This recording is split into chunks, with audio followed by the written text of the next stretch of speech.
শুভ সন্ধ্যা বন্ধুরা। আজ সন্ধ্যাটা শুরু করছি আপনাদের সঙ্গে কিছু কথা দিয়ে, কিছু কবিতা আর একটা গান শোনাবো শেষে। আশা করি আপনাদের সবার ভালো লাগবে। কবিতাটি লিখেছে আমার বন্ধু ও ভাই ভাতৃপ্রতিম শ্রী মধু দত্ত। মধু লেখালেখি করে। ও কবিতাটা খুব লেখাটা ওর খুব রিল্যাক্সেশনের জায়গা। কিছু কিছু লেখেও ভালো লেখে। আর পেশায় ও ব্যবসায়ী, আমাদের খুব বন্ধু, ঘনিষ্ঠ বন্ধু। আমরা একসাথে বেড়াতে যাই, ওঠা বসা খাওয়া দাওয়া সবই আমাদের একসাথে হয়। কখনো আমরা যদি মিলিত হই একসাথে। তো মধুর একটি কবিতা দিয়ে আমি শুরু করছি। মধু কবিতাটি এইভাবে শুরু করেছি।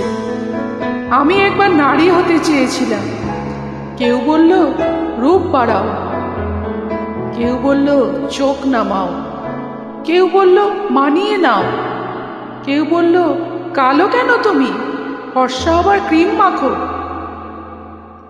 আমি একবার পুরুষ হতে চেয়েছিলাম, কেউ বলল সরকারি চাকরি করো, কেউ বলল মানি ব্যাগ মোটা করো, কেউ বলল লাল করো চোখ, কেউ বলল রাজা হতে না পারলে কিসের পুরুষ।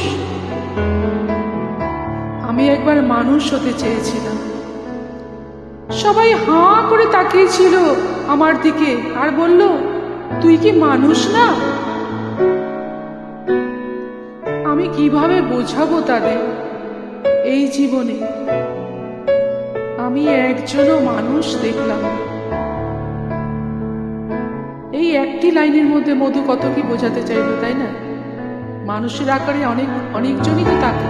তারা কি আদৌ মানুষ, সত্যিকারের মানুষ? তারা কি মানুষ হবার যোগ্য? তারা কি মানুষের পর্যায়ে পড়ে? একটি লাইনে, এই শেষ লাইনটাতে মধু বুঝিয়ে দিল মানুষ কাকে বলে। খুব সুন্দর, তাই না? খুব ভালো হয়েছে মধু। এবার আমি আমার একটা গান শোনাই, কবিগুরু রবীন্দ্রনাথ ঠাকুরের গান। চেষ্টা করছি খালি গলায় গাওয়ার, কিন্তু আমি সবসময় মিউজিকের সাথেই গাই, ট্র্যাক নিয়ে গাই বা নিজে হারমোনিয়াম বাজিয়েও গাই। একটু চেষ্টা করি।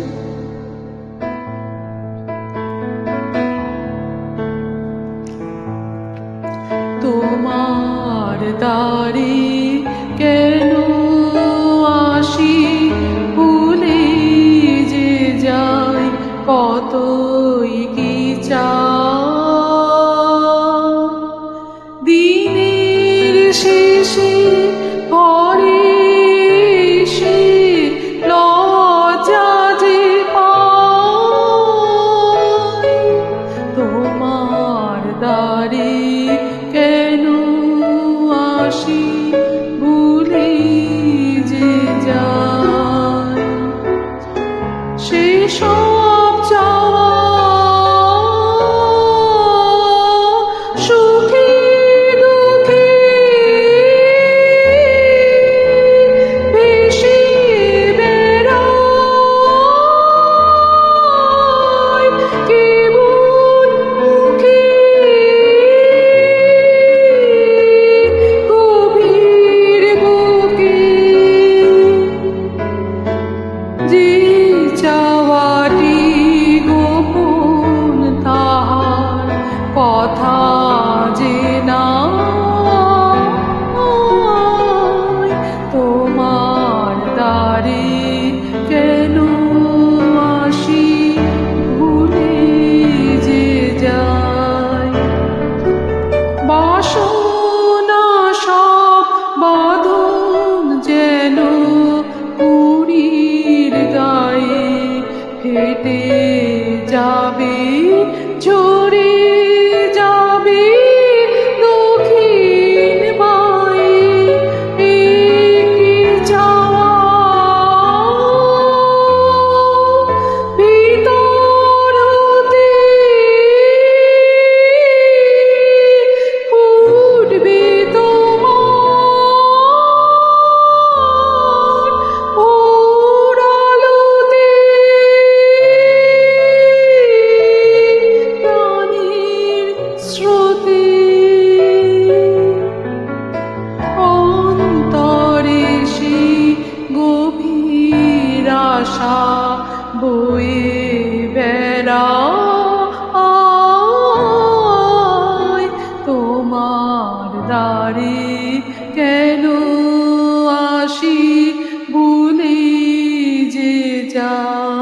কতই